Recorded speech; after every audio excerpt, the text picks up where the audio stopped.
All right, you need to click on this video here to watch about Gandhi's Salt March. You can actually stop at about 3 minutes and 25 seconds. He basically describes like what's coming up next. You can stop it there. Remember, if the video doesn't open automatically, you can open it in Internet Explorer or play it on your phone. We'll also watch it during class. So after watching the video, you're going to fill out this 4-square reflection. What is one reason why Gandhi went on a salt march? Just one reason. Gandhi went on a salt march because he saw it as a peaceful protest against British colonial rule. To take away salt from the Indian people is pretty outrageous, and so he wanted to prove to them we can stand up against the British in this really easy way. So I'm going to say he saw it as a means of nonviolent protest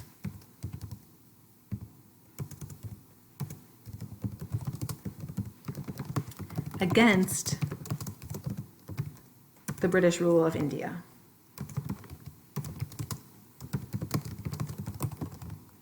Okay. Question number 2. What did the British do to Gandhi after the Salt March? In the video it mentioned that 60,000 Indian subjects, including Gandhi, were put in jail. So after the march, the British jailed Gandhi and 60,000 other Indian protesters.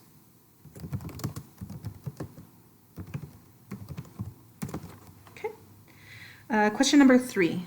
What did Gandhi believe about resistance? Did he support violent or non-violent resistance? So I've already mentioned it up here. So we're going to say Gandhi supported nonviolent resistance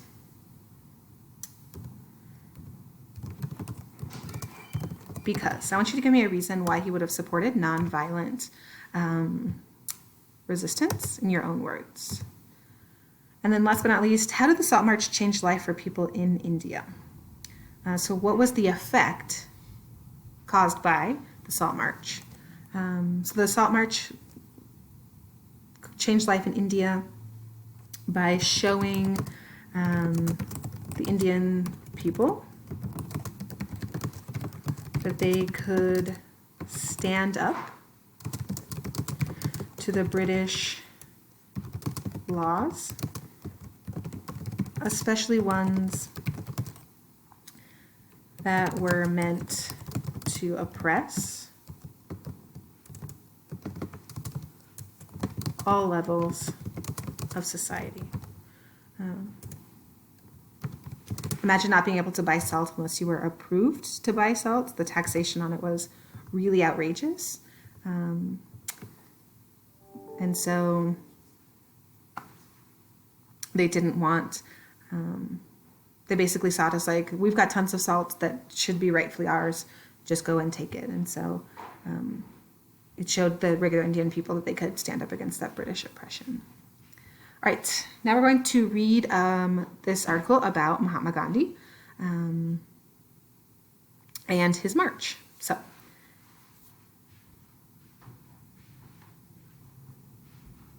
there are also questions to answer off to the right, so we don't forget that those are there.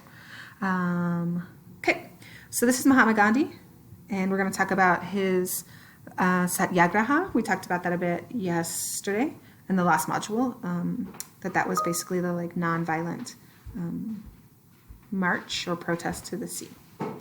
So after living 2 decades in South Africa, where Mahatma Gandhi fought for the civil rights of Indians residing there, Gandhi returned to his native country in 1915 and soon began working for India's independence from Great Britain. So this is a map of British colonial India, so you can see like they had it all. Including some of this that is actually not India anymore, but we'll talk about that later. There's China. Nepal was still its own separate country, and Bhutan similarly.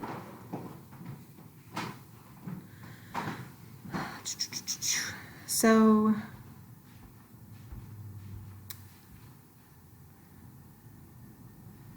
based on what we know about Gandhi, we can actually answer this question. Why did Gandhi think this march would be a perfect way to protest? Was it because Britain had a huge salt shortage back home? Was it an easy way for many people to break the law nonviolently, or was it a quick protest that didn't need planning? I mentioned it in the video. We've also mentioned it above when we were doing our squares. It was a really easy way for many people to nonviolently resist British law. So I'm going to highlight that answer, and we're going to continue on. Defying the SALT Act, Gandhi reasoned, would be an ingeniously simple way for many people to break a British law nonviolently. There's our answer. Gandhi declared resistance to the British salt policies to be a unifying theme in his new campaign of Satyagraha, or mass civil disobedience. The Salt March begins. On March 12, 1930, so we're a little past the anniversary of it, Gandhi set out from his ashram, or religious retreat, at Sabramati near Ahmedabad, with several dozen followers on a trek of some 240 miles to the coastal town of Dandi on the Arabian Sea. Aha, I remember this being a question. What was the distance from the Salt March planned? It was 240 miles. So he marched there. And then we're also going to highlight in the reading a piece of evidence that proves the Indian people supported and wanted to join in the march. So we're going to look for how did Indian people support the march. There, Gandhi and his supporters were to defy or go against British policy of making salt from seawater. All along the way, Gandhi addressed large crowds, and with each passing day, an increasing number of people joined the Salt Satyagraha.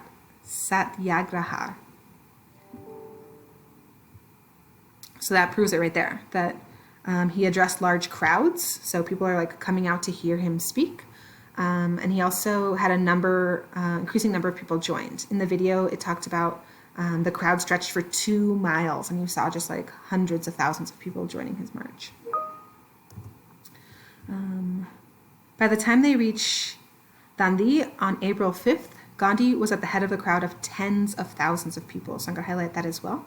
It further proves that point that a large crowd joined, tens of thousands of people. He spoke and led prayers, and early the next morning walked down to the sea to make salt. I'm going to just double check that I don't have any questions I need to answer here. What word best describes how people around the world felt at the Indians being beaten by the British and Gandhi being arrested? Great, we haven't answered that yet, so we'll hold off. But it might be within this section, Gandhi arrested. Civil disobedience broke out all across India, soon involving millions of Indians, and British authorities arrested more than 60,000 people. Gandhi himself was arrested on May 5th, but the Satyagraha continued without him. And on May 21st, the poet Sarojini Naidu led 2,500 marchers on the Dharamsala Salt Works, some 150 miles north of Bombay, now Mumbai. Several hundred British-led Indian policemen met them and viciously beat the peaceful demonstrators. The incident, recorded by American journalist Webb Miller, prompted an international outcry against British policy in India. All right, so what word best describes how people around the world felt about the Indians being beaten by the British and Gandhi being arrested? Were they thrilled? Were they enraged? Were they sad? Or were they unchanged? So we saw an international outcry against the British policy in India. So I'm going to say that they were enraged. They were really mad about it. Based on the reading, do we know if the Salt March was a success? All right, let's find out. What was the aftermath of the Salt March? On January 31st, Gandhi was released. On January 1931. So he was arrested in May. In January 31, Gandhi was released from prison. He later met with Lord Irwin, the Viceroy of India. Viceroy is basically like a governor of India that's appointed by the crown. At the time, that would have been George VI, and agreed to call off the Satyagraha in exchange for equal negotiation role at the London Conference in India's future. India won its independence in August of 1947, and the 78-year-old Gandhi was assassinated by a Hindu extremist less than 6 months later on January 30th, 1948. So based on this, do we believe that the Salt March was a success? We're going to say the Salt March was a success because what did it lead to? Because it led to an open dialogue between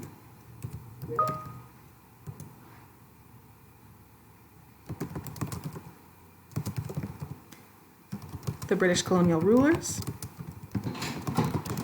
and Gandhi and his followers. Great.